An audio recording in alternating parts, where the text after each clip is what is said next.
Hi, welcome to Unfiltered Eat Better, Think Better series. This is where we get real about our emotions, our mindset, connection to food and healing, and what it really takes to break free and feel good in your body and life again. I'm your host, Jaini. In this series, I sit down with everyday people who faced challenges with their health, body, their mind, their confidence, or long held beliefs that have held them back and found powerful ways to rise and grow through it all. These are real stories, no filters, no fluff, just raw conversations about what they struggled with, what actually helped, and how they created transformation from the inside out. So, whether you're on your own journey or just curious on what's possible, you are in the right place. So, here's to eating better, thinking better, and living a phenomenal life. Let's go. Today, I have a really cool, awesome guest all the way across the oceans, I guess, in Australia. And today's conversation is with Sinclair, and it's about what happens when things you thought you were going to do and become kind of disappear. Something happens and your journey changes. I'm joined by Sinclair, who is now a fasting and detoxification coach. He's a documentary filmmaker and someone whose life really took a dramatic turn when he was only 20 years old. And he's kind of gone from being an aspiring semi professional rugby player with a promising career to suddenly being sidelined by what was seeming to just be a minor back injury. But that injury didn't just affect his body, it was really going to change his whole identity. And what followed that was this 18-year journey through diets, fasting, learning to heal, working with Orlando Bloom, hitting rock bottom panic attacks, and eventually coming to this profound shift from physical healing to emotional healing. There is so much to unpack here, and I am so excited to dive in. So, Sinclair, welcome to Unfiltered Eat Better, Think Better. Thank you very much for having me. Excited to get into it. Awesome. So, let's start. When that injury happened when you were only 20 years old, Mm. what did that mean to you? What did you lose besides your physical ability? Yeah, so up until that point, my life was fairly simple. I was rugby was everything really. Like that was the trajectory. It was all about a professional rugby career, and um, I didn't really have much else outside of that. I was studying at university I was getting a finance degree, but I had zero interest in finance. So it was just all about rugby. And when I first got the injury, I thought it was going to be a really quick fix, actually, because it was a minor injury, it was a minor bulging disc.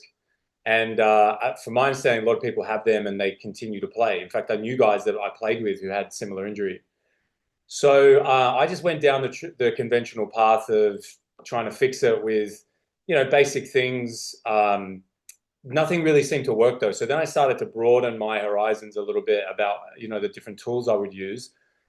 And I was doing acupuncture, Chinese herbal medicine, all different kinds, like Reiki, all different. And basically, if someone told me that they had any slight bit of success with something, I wouldn't just go and do it. I would go and spend like a 3 month package and do every, because I was like, if I'm going to do it, I have to do it right.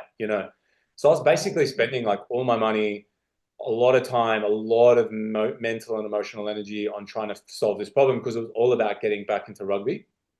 Mm. The first big shift I experienced was when I found a mentor in Sydney, and he taught me about the idea of healing from the inside out.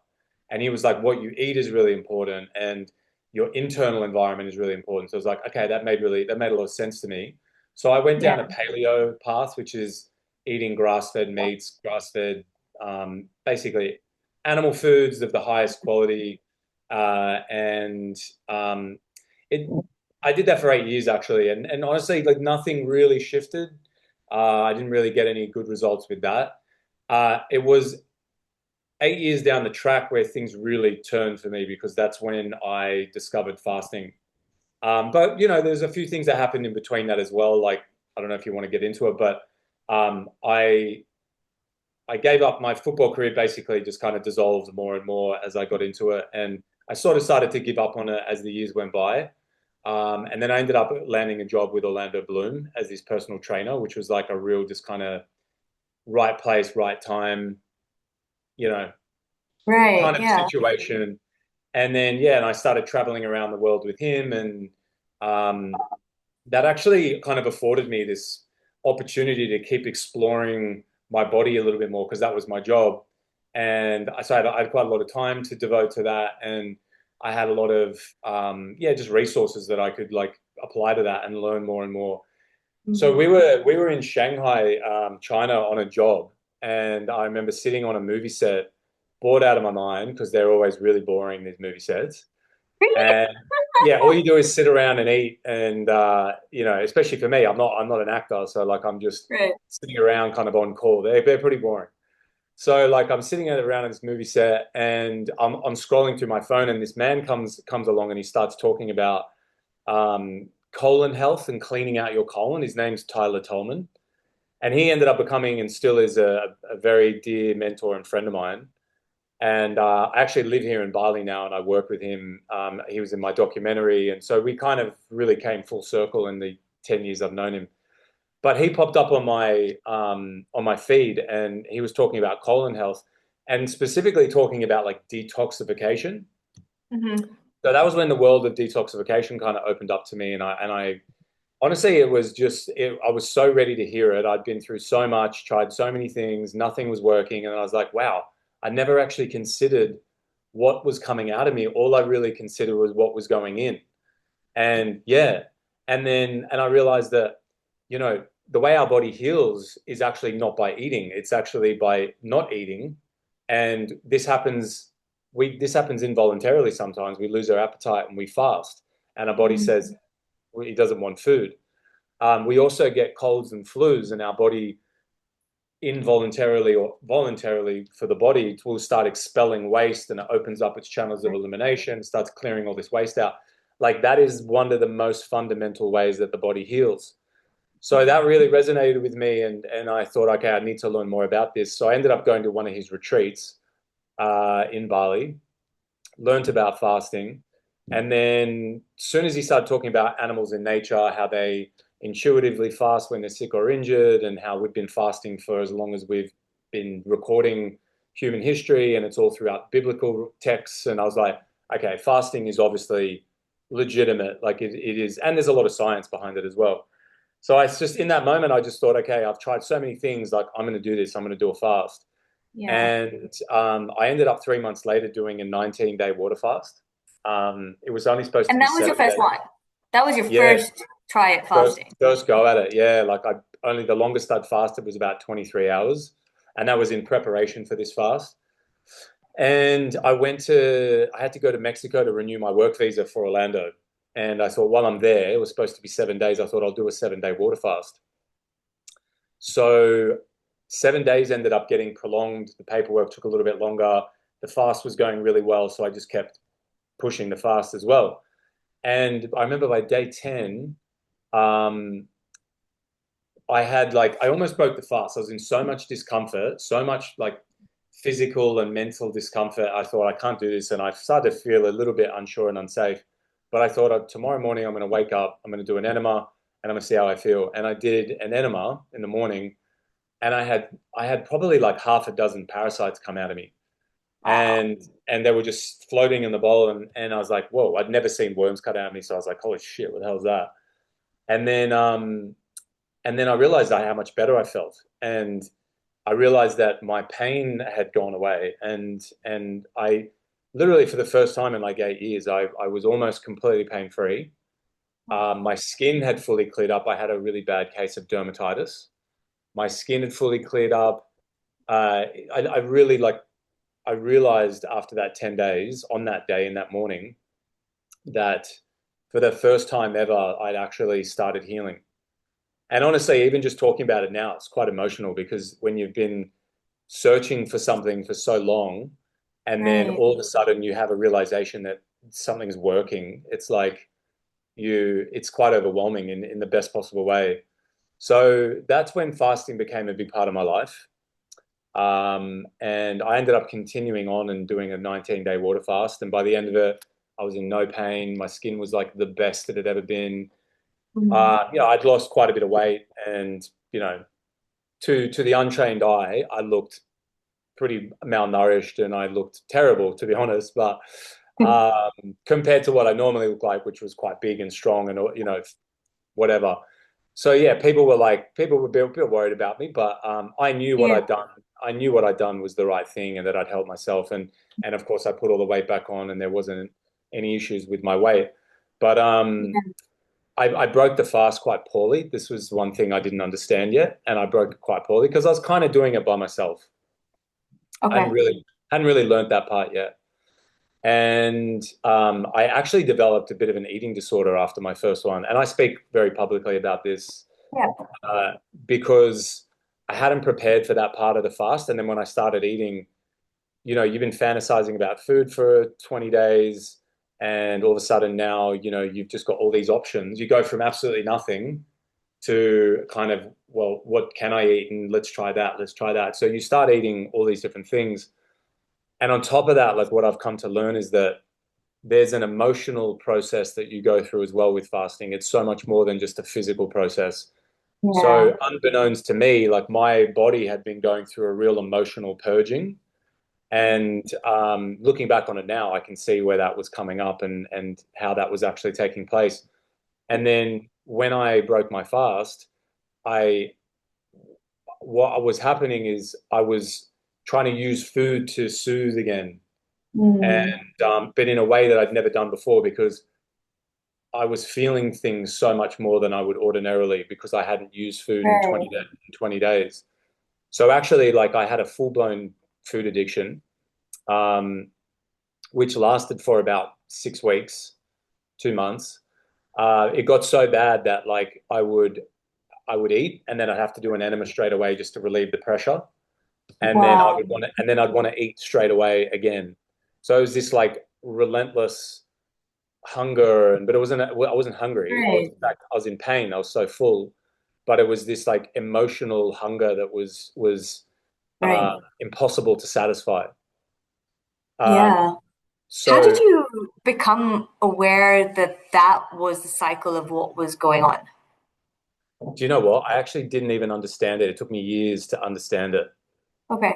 At the time, I knew that I was going through something. There was like an addiction issue, and I'd never experienced addiction with food before. I was always quite controlled in the way I ate. And so it was really new territory for me. So my my response at the time to deal with it, I actually kind of just did what I knew best, which was I think I need to just stop eating again. So instead of doing a water fast, I couldn't do that because I was already quite underweight. I did a juice fast, and I thought I'm going to do a day of juice fasting for every day that I just water fasted, and that actually worked. It actually worked quite well. It broke the habit, and I didn't go back to the same habit. Although I definitely had my relationship with food changed from then on. Um, Right. I that was the beginning of my journey to like restoring and creating the best possible relationship with food. And honestly, that journey goes on till today. I have a terrific relationship with food now. Right. And I eat very responsibly. I don't eat, I'm not like a saint, I don't eat perfectly or anything, but I don't eat emotionally like I used to. Yeah. So that was quite a journey of like exploring myself and my emotions and understanding things. And that took some time and some understanding. But it was triggered by that first fast. So like I think that's an important one for people to know. Like people jump into fasting and I mean fasting's fantastic and it's helped me and helped so many people. But if you're not prepared for it and you don't know how to manage the breaking of the fast, then it can really create more problems. Yeah. And usually it's driven by a feeling or a bunch of feelings that have always been there and that kind of get uncovered by the fast because you're no longer suppressing anymore. And Correct. there's an opportunity in that, though. There's a real opportunity for healing and overcoming, but you have to have the awareness and the tools to do that. To do that. Yeah, absolutely. I mean, I think that's such an important point because the majority of the work that I do is supporting people to understanding this relationship with food that they have.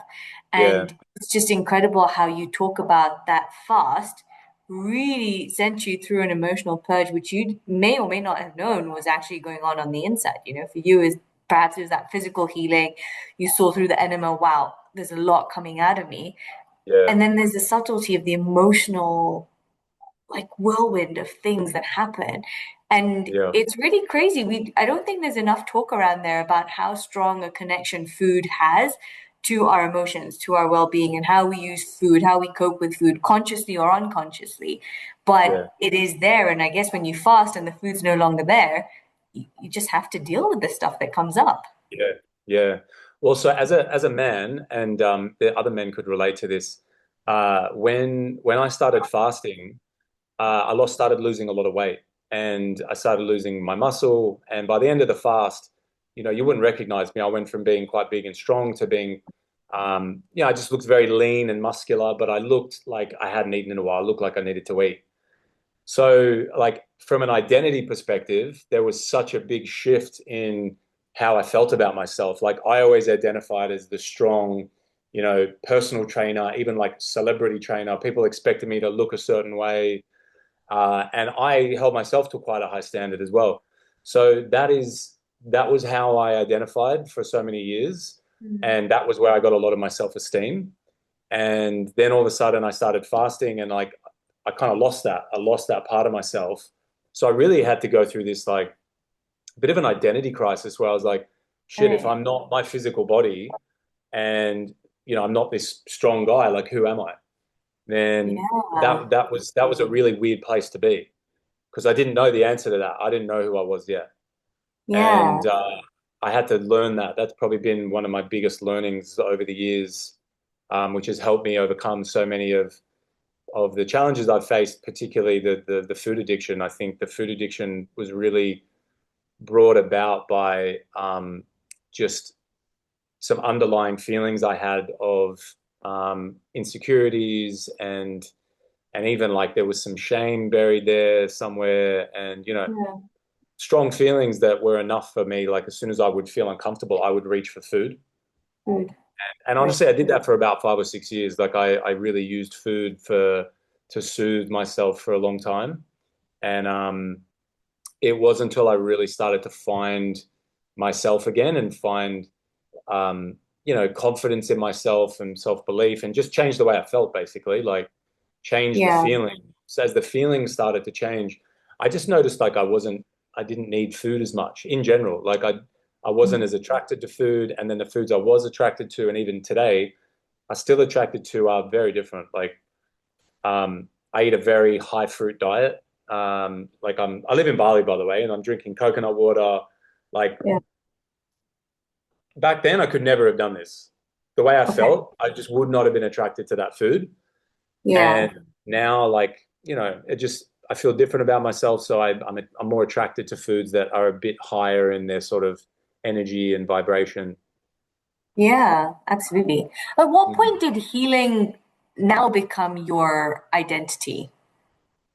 Do you mean like my work? Yeah, I mean, so before you had this identity, right, that you're talking about, I'm this big, strong guy, and Yeah. then you're at this point where you're like, wow, I'm losing that part of me because I've gone into this fasting. I can see the benefit. I'm feeling the benefit inside of me. At what point did either healing become your full-time identity, or at what point did you now start to find your new identity?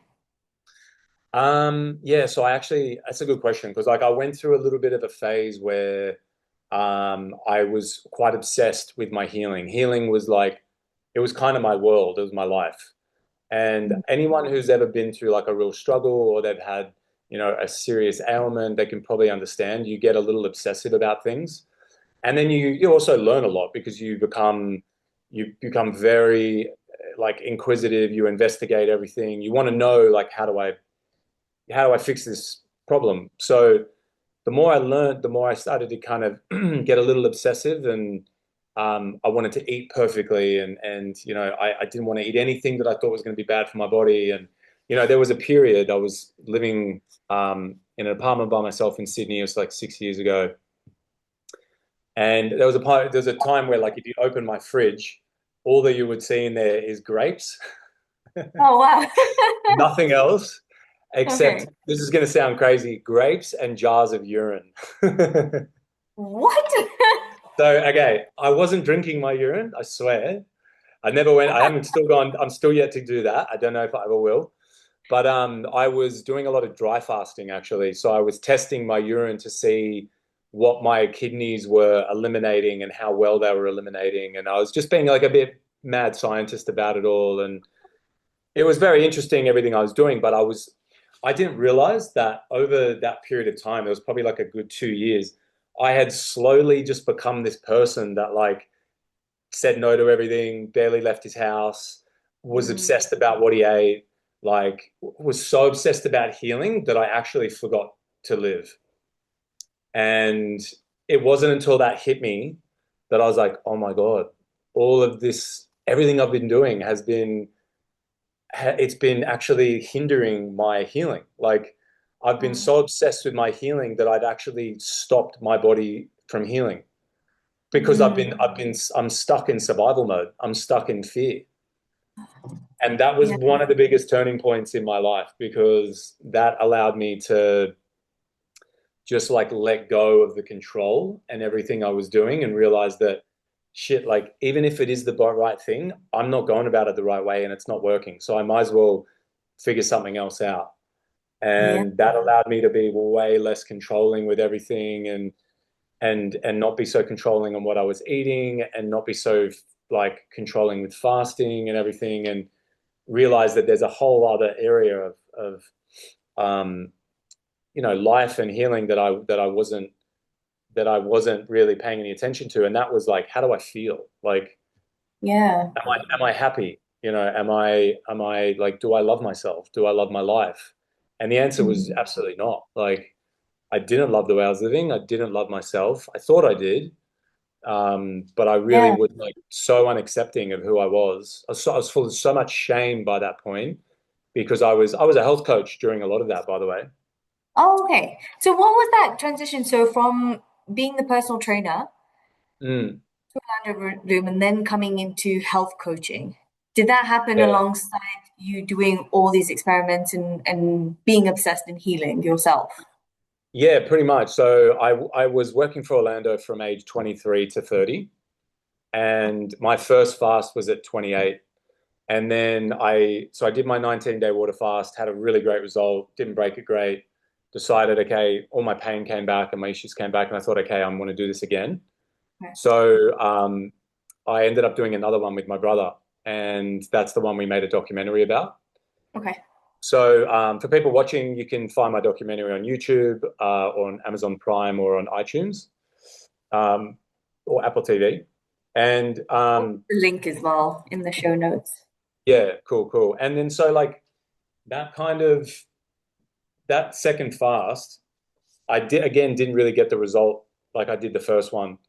So then I was like, oh shit, it's not as simple as just drinking water. I thought it was just going to be as easy as the first one, but it wasn't. It was a completely different experience. And then that kind of got me on the whole thing of like, all right, well, what actually makes a good fast?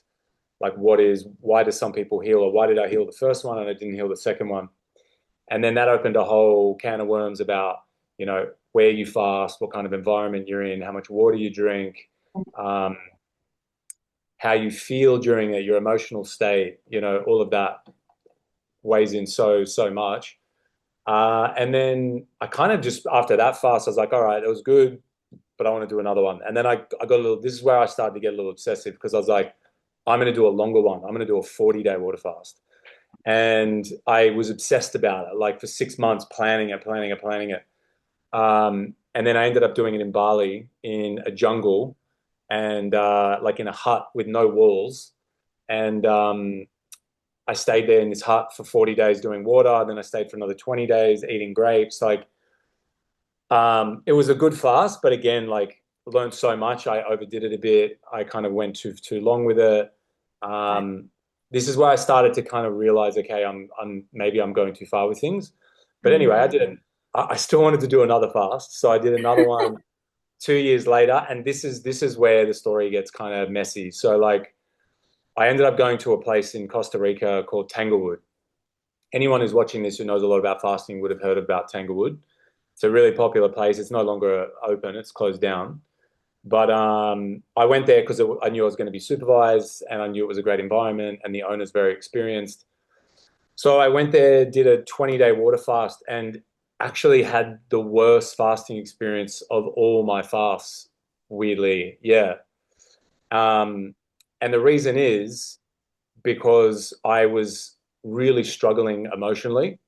Like, I think all of the years of failure and the things I've tried and like feeling like I'd healed myself and then my problems coming back and just everything I've been through, it kind of hit me like a ton of bricks on this fast. And unfortunately, the way this place was built, this retreat, there was kind of almost no emotional support. And I was just kind of going through it by myself. And, I would be in my room just like telling myself all these stories, like in my room by myself, of like, oh my God, you're never going to heal. You're not even going to be able to get out of this place. Like by this stage, I was so severely underweight. I was about 60 kilos. I'm right now, I'm 85 kilos. So you can imagine like super underweight, mentally just in such a fragile place. So these stories that were going over and over in my mind were like, they were scaring the shit out of me basically. And I would have the most intense panic attacks in my room. And to the point where I couldn't breathe and I would think, oh my God, what's like, I've never had a panic attack before. And I think, shit, I feel like I'm about to die. Like I'm struggling to breathe. And basically I would hyperventilate and then pass out and wake up in like a puddle of sweat and just be like, check my surroundings and go, shit, okay, I'm still alive. I'm in my room. I'm okay. That probably Mm. happened like half a dozen times while I was at this place. Yeah. And that was a big experience for me because that after that I realized, okay, I can't avoid like my feelings anymore and what's going on in my mind. I can't. It's so in my face now. I have to do something about it. And I got home. Like eventually, it was such a mission to get home, but I eventually got home. And my brother-in-law, who'd been telling me about Joe Dispenza's work for so many years, finally was like, all right, get your ass over to my place. We're going to watch his videos. And I did, went over there, like basically watched, hours and hours of his stuff because I was like, I can't believe, like, I'm finally ready to hear it. Yeah. And he said so many amazing things, but one of the things he said that stuck with me forever is like, he said, our bodies aren't designed to heal while we're in survival. And we can't heal while we're in survival. And I was like, oh my God, I've been in survival this whole time. Like, Yeah. even when I thought I was doing everything right, I've been in survival this whole time. And so I was like, okay, that's my mission now is to teach my body safety, get out of survival, and just like basically do the inner work, like figure out what it is about me that needs to change and start changing it. So that's kind of been the biggest part of my life for like the last 3 years. Okay. And it's been the most valuable work that I've done, honestly. Like fasting's amazing. I fast every year. I always will. But now I fast with the inner work, with Great. meditation, with intention. Yeah. And it's completely changed, the way I even do my job. Um, I just see it as like such a necessary part. Wow. I think, Mm, and what I'm hearing through all of this is that there's so much learning and there's a shift in the belief system as well through sort of each phase. And when you were yeah, the rugby player and what you believed then you did your first fast and it felt incredible. And there's a shift in the belief system there that fasting is a thing, it's everything. And then you start to realize, well, that's not the only thing. And then you go through this phase of now saying, wow, I actually have to look inwards. I really have to look inwards. And there's a shift in that belief system. Where yeah. would you say your belief system is now in the season you're in right now?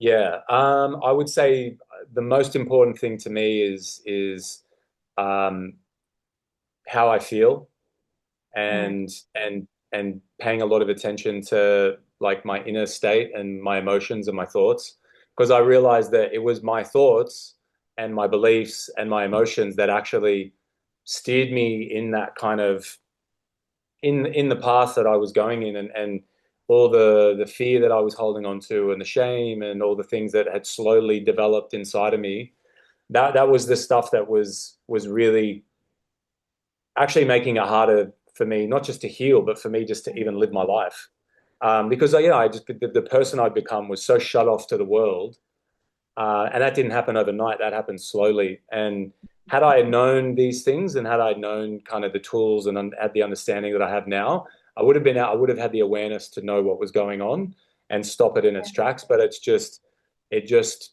skyrocketed and sort of snowballed out of control. So I'd say now, like, I pay probably more attention to my inner world than I do anything else. I still look after my physical body. I think that's really, really important. But I have such a strong belief that like how I think and how I feel is ultimately what's creating my life. And and and I get the most out of putting attention on that. And the better I think, the better I feel about myself, the happier I am, you know, the the better my Mm. internal environment, the better my external environment will be. My Yeah, yeah, relationships, my career, everything. And it has genuinely, like my relationships were quite poor during that time because I didn't invest any energy into them. And now my relationships are a million times better. I've attracted love into my life. Like I've, built a business around this. Like so much has happened because I've been able to really like have a good look at myself and change the parts of me that needed changing. yeah. And what was it that you were running from, if you don't mind sharing? Honestly, like myself, my Mm. feelings. Yeah. I went through a phase where I wanted to escape. I wanted to get out of Sydney. And I actually did. I After the fast that I did that went really south, I was in Costa Rica. The plan was to move to Mexico. I had this grand plan of just going and relocating in Mexico for no reason other than just it was so far away from Sydney. I was like, Yeah. that sounds like a good place to go. Mm. And yeah, like fate would have it that it just didn't work out because by the time I got there, I did go there. I was in such a bad kind of physical, mental, emotional place that it just was never going to work out. So I didn't. I actually stayed there for literally 2 hours, and my brother, who had met me there to help me, was like, "You can't stay here. You got to get out of here." I was like, "All right." So I went back to Costa Rica, went back to this retreat, stayed there for a little while, gathered my shit together, and then went back to Sydney. But I realized I was basically just running from myself. Like I didn't feel comfortable in who I was. I felt so much shame around who I was that I Mm. didn't like even around my family, even around my family, like I was embarrassed. And Yeah. the feeling was so bad that I I would do something so extreme as to run away to another country. Like that's how bad it got. Um, and Sydney just felt less and less like home. But the more I worked on myself and the more comfortable I felt in myself, the more I realized that Sydney is home. It's where my family and my friends are. It's where all the love in the world is for me. And it's like the fact that I ever wanted to run away from that is like now sounds absolutely crazy. But that's just a reflection of where I was at. And probably a lesson I learned from that, to be honest, is that I still carry with me today is it doesn't actually matter where I am. Like all that matters is how I feel. And if I feel good, then I can be happy anywhere. Of course, home is home and you can never really replace it. But I can feel like I'm at home and I can feel good anywhere if I feel good in myself. Yeah. Wow, I love that. And it just shows the importance of looking at that inner world, Yeah, right? Of everything that's going on inside of you. As much as we want to ignore it, it's important for a healthy life, yeah, for yeah, longevity, for just feeling really good. It's important to mm, look at that. And it doesn't have to be so difficult or it doesn't have to be extreme, but when you start small and you start piecing things together and recognizing the feelings you're feeling, yeah, yeah, you can feel a lot. I mean, last year I went through a journey as well and I didn't realize this is what was holding me back was about self-worth. You know, I always thought I was very confident and I could do anything, but actually I kept hitting stumbling blocks, whether it was in my health or in my business that I was creating. And it all actually came down to worthiness. And it was such an yeah, eye-opener for me. I didn't realize that was something that I was facing. And once I saw it, I was like, oh wow, okay, well that's where I need to bring myself up and raise my self-worth and know that I yeah, am worthy just as I am. You know, I don't have to yeah, be XYZ, but as I am today, I am worthy. And then you can mm, start to feel the flow and the happiness and things start to come back into yeah, yeah. Also, you start removing like the habits and the blocks that you have that are all based on that feeling of unworthiness or whatever it is, you know. yeah. Like, but it's having that awareness. I think that's the first thing we have to do is firstly just be aware. And Yeah. because without it, we're asleep. Like I was asleep for so long. I actually thought what I was doing was the right thing. It wasn't Mm. until I discovered Joe's work and he actually just made me aware of what I'd been doing. I was like, oh shit, like I didn't even realize like this whole time. And Yeah.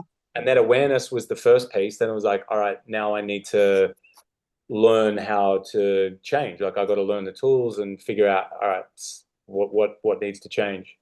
Yeah. So yeah, the awareness part is tough because another thing he's taught me is like when we're in those emotions, the unworthiness or the fear or the shame or the guilt, or whatever, they're so the emotions of that, the chemistry of that is so strong that we literally are like consumed by it.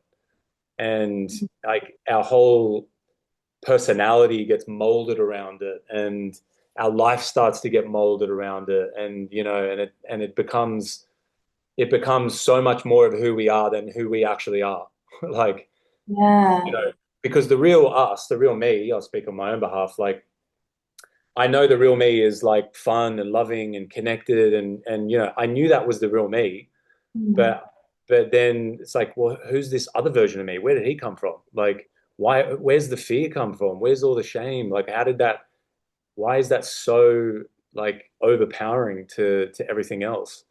But it's just Yeah. I spent so long being that person, like unconsciously, I kind of got really good at being that person and Mhm. just forgot about who I was. Yeah.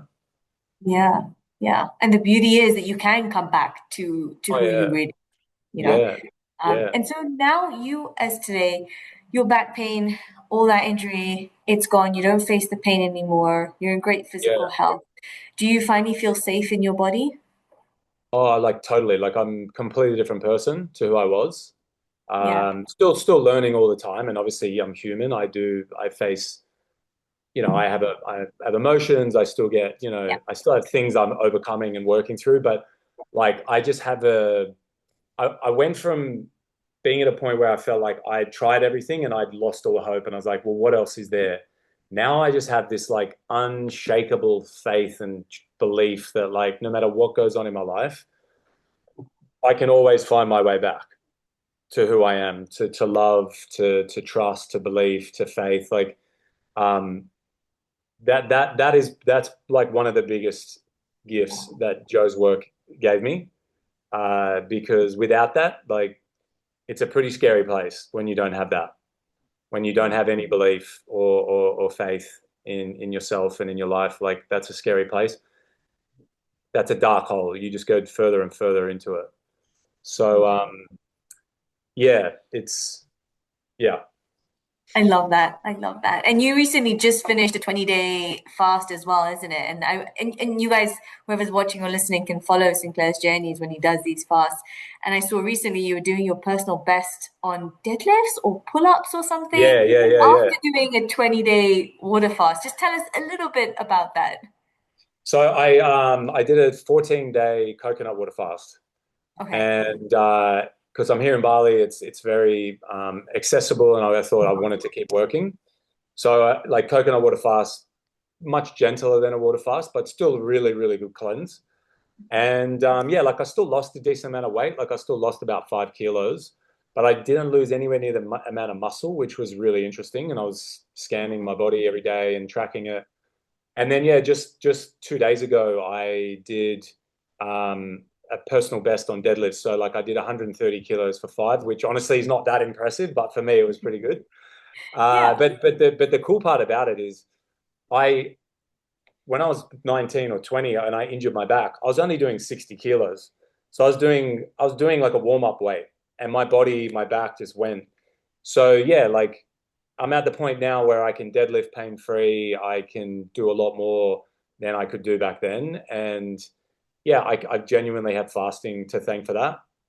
Okay. And I have Joe Dispenza's work and like the inner work as well to thank Yeah. for it. Yeah. Amazing. So where can people follow you and find you? So I have a personal Instagram. It's my name, Sinclair Fisher Gray. Okay. But I also have a business Instagram. I mean, they're both business, but the other one is a joint one with my brother. It's the name of our documentary. It's called Fasting the Healer Within. And so you can find me on either of those. And then, yeah, obviously our documentary, which is you're going to link as well. Awesome. Thank you. Thank you Yeah. so much, Sinclair, for sharing your story, your journey, Yeah. and sharing so openly and honestly. I really appreciate it, especially from a male perspective as well, right? Being able to speak about your emotions and feelings, Yeah. it's good. It's Oh, okay. It's man. actually very important to do So it. important. Yeah, it's really It is important. So so thank you. important. Yeah. Yeah. Yeah. Yeah. Um, My and I want pleasure. to end with this question that I ask all my guests, and that is, if healing had a voice, what would it say to you today? Never doubt me. I'm always here, and just come and find me. Like, go looking for me, and you'll find me. I love that. Come and find me and I'll be there. Yeah. Yeah. Amazing. Thank you. Thank you so much for your You're time welcome. today. Thank you. Thank And you. for all those listening or watching, if this conversation resonated with you, helped you, or made you feel seen, please be sure to hit subscribe so you never miss an episode. And come join our free Facebook community, Eat Better, Think Better. It's where these conversations continue and where you'll find real people walking the same path. And if you're ready to go deeper in your own journey, whether it's healing your relationship with food, shifting your mindset, or breaking free from beliefs that are holding you back, you'll find more support, resources, and ways to work with me at www.eatbetterthinkbetter.com. Until next time, here's to eating better, thinking better, and living a phenomenal life.